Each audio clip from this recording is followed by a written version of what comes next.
What's up, guys? Today I wanted to talk to you about a topic that really never gets discussed in men's communities or masculinity type topics, and I don't think I've ever discussed it either, and that is this idea that you can be overly masculine and you can be overly concerned with being masculine. So, for example, if I make a video and it says like 5 ways to be more masculine or how to raise your testosterone, which is associated with masculinity, I'll get a bunch of guys watching it, right? And why is that? And I'm not saying it's bad that you want to watch it, but I'm saying like just understand psychologically why is it? And it's because men are extremely concerned with looking masculine. And the reason we're extremely concerned with looking masculine is we believe that the more masculine we are, the more likely we are to attract a woman, because women are attracted to masculine men. This is true. However, within the psyche of a man and in the psyche of a woman is their opposite. So within the psyche of a man, there's something called the Anima in Jungian psychology, and it is essentially the feminine aspect of the man, right? And it's in the unconscious. You're not that aware of it until it takes over you because it has a possessive quality to it. And in the psyche of the woman, there's the masculine version as well. It's called the animus. So the point of this video, guys, is to talk about how this over obsession with being masculine, right?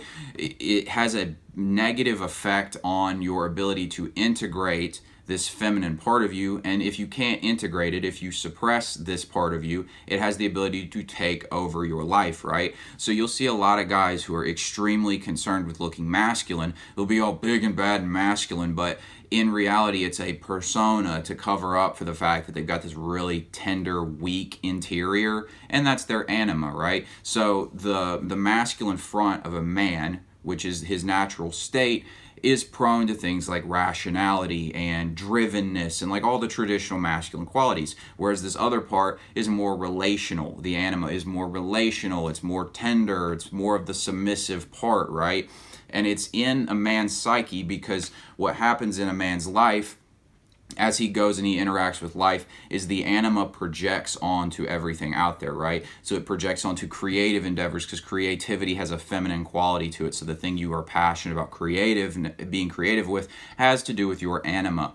And it also has to do with the women you're attracted to. So if you have a consistent pattern of women you're attracted to, perhaps damaged women, I've had a consistent pattern I noticed and I had to break with the kind of women I was attracted to. But that's your anima projection, and your anima is developed based on your ideal template of femininity, essentially. And it's a part of your psyche, and men really struggle to integrate it because we don't want to admit to our feminine qualities because we think that makes us weak, and so we suppress it and focus on our masculinity. But the irony is, I think I've said this before, what you resist persists. So if you resist this hyper feminine part of yourself, keep it down in your unconscious and out of sight, out of mind, it will appear and take over yourself. So we've all had this where you're irrationally in love and you have no idea what happened. Like you just turned into this weak little bitch out of nowhere, right? Like get all needy and simpy and all this stuff. And I mean, a lot of different dating channels have different explanations for why this happens. My personal belief at the deepest level is this happens because a guy has not properly integrated that feminine part of him as well as his sexuality, right? So rather than suppressing this part of yourself, we don't want to let it take over you. We don't want you to, I mean, obviously you don't want to be some feminine, weak, soy boy kind of man, right? We don't want to be that. We want to be this masculine guy, but the paradox is the more you accept and integrate that feminine quality in yourself, the more whole you become as a person and the more capable you are of actually being that masculine guy, because you don't have this part of you that you are trying to ignore and keep out of your awareness because you don't like that it exists. That will just come out of nowhere and take over you, okay? So the best way to go about doing this, guys, is we want to integrate that anima. We want to integrate the feminine part of you.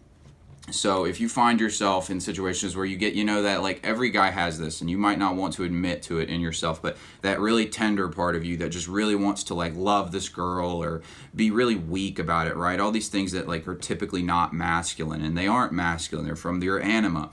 But we don't like those things. So if you notice those happening, rather than trying to beat them down and treat it like I actually said this in a podcast I did. I said this was before I really understood the anima.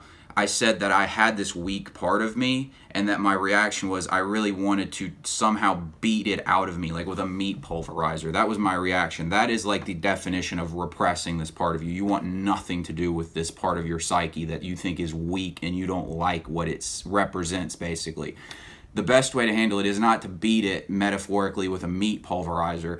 It's to accept that it's a part of your psyche. And when you do this, you become more complete, because you can't deny the fact that there's a part of your psyche that has those more feminine qualities, that's more relational based, that's more interested in love and connection rather than drivenness and rationality and all these different things. And so what a man needs to do is stop fighting this part of his psyche, and ironically, he will be able to be more masculine because he'll have that part of himself under control, right?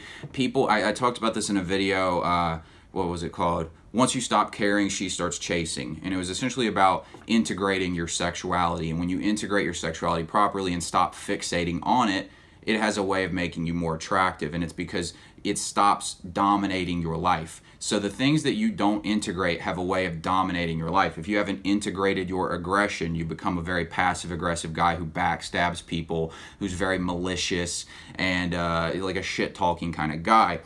If you haven't integrated your sexuality, this leads to promiscuity sexually. It leads to weird sexual fantasies, porn addictions, things like that. Basically, the parts of you that you haven't integrated into your psyche have a way of lashing out outside of your control and wreaking havoc on your life. And we all know this from the moments when we act super feminine. It's because we haven't integrated that feminine part of ourselves and accepted it as a part of ourselves. We don't love it. We don't want it to be there. We think it makes us weak, but paradoxically, it makes us stronger. And it also adds more depth to us, because in its more evolved states in the Anima, this is something, it's been talked about in different ways by different people. Like, for example, Napoleon Hill talked about this in Think and Grow Rich. He talked about it in reference to sexual transmutation, which is popular with no-fap kind of people. But sexual transmutation, he talked about how most guys don't get to that point until their 40s, right? And he said it's because they spend their first half of life chasing ass, pretty much. And Jung, the psychologist who came up with the Anima idea,